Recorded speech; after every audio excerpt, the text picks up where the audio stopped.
ustedes? Nos queremos defender, queremos levantarnos en armas. Si puede que nos dé chalecos antibala y que nos dé armas. Texcaltitlán no es el único lugar que acusa estar bajo el yugo de la delincuencia organizada. En estos momentos hay otros lugares que acusan la presencia de este grupo delictivo, en donde en las últimas horas fue asesinado un soldado y fue reportado el secuestro de una comunidad completa.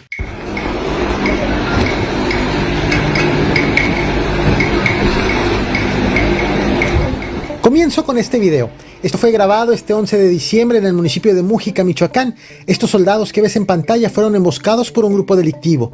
Todo inició durante la madrugada en el poblado de Gámbara, cuando habitantes reportaron una serie de enfrentamientos entre dos grupos rivales. Aunque no fue confirmado qué grupos se enfrentaron, esta es una zona disputada por el cártel Jalisco Nueva Generación, encabezado en Mújica por Feliciano Ledesma Ramírez alias Chano Limones, y diputado también por el cártel de Sicuirán, bajo el mando de Miguel Ángel Gallegos alias El Migueladas. Tras las balaceras, fueron encontrados los cuerpos de 2 hombres y una mujer en diversas partes del municipio, de tal forma que fueron desplegados elementos de las bases de operaciones interinstitucionales para hacer recorridos de seguridad.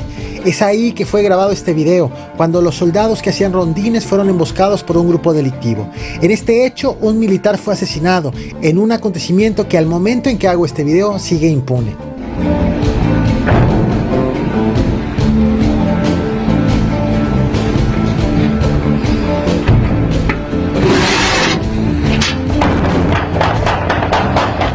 Otro caso está ocurriendo en Chichihualco, cabecera municipal de Leonardo Bravo, en el estado de Guerrero. Aquí la delincuencia organizada dejó incomunicada a la comunidad entera. Les cortaron el servicio de energía eléctrica, la telefonía, el internet y hasta les bloquearon las carreteras. Desde hace aproximadamente 4 meses, esta zona está siendo disputada por la familia michoacana y los tlacos, y la violencia no ha cesado, a pesar de que ya fueron desplegados en este territorio elementos de la Policía Estatal, el Ejército y la Guardia Nacional. Luego de varias semanas incomunicados, fue apenas la semana pasada que la Comisión Federal de Electricidad pudo ingresar para comenzar a restablecerles el servicio de energía eléctrica. Aquí las clases presenciales están suspendidas, no hay transporte público, los delincuentes instalan retenes para revisar la entrada y salida de personas, y varios negocios permanecen cerrados por la inseguridad, muchos de ellos porque se han negado a pagar extorsiones o cobro de piso. En tanto, en San Miguel Totolapan ha sido reportado el secuestro de 18 pobladores. Lo más sorprendente, según narran testigos, es que este hecho ocurrió el 28 de noviembre y es fecha que no aparecen.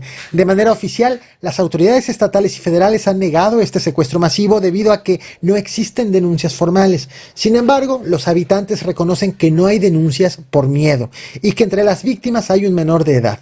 Acusan a la familia michoacana, que también disputa el territorio con los tlacos. De la misma manera que ocurrió en Texcaltitlán, Estado de México, aquí los habitantes se están armando para enfrentar a los delincuentes. Según afirman sus representantes comunales, son ya 112 las comunidades armadas, esperando el momento para actuar. De la misma forma, como te compartí en mi último video, el sentir de los habitantes de Texcaltitlán que enfrentaron a la familia michoacana. Nos queremos defender, queremos levantarnos en armas. Si puede que nos dé chalecos antibala y que nos dé armas. ¿Podrían hacer su policía comunitaria como otros? Claro, sí, claro que sí. Sí, queremos chalecos antibala y queremos armas.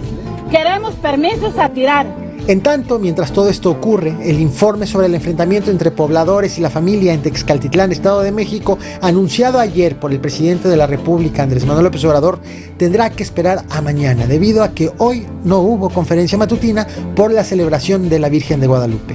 Y ya se está analizando, se tiene protección en la zona desde que sucedieron estos hechos.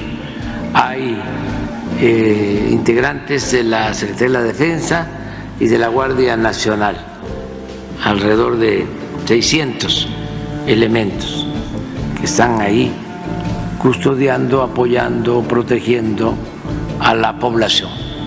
Pero mañana vamos a tener más información sobre esto.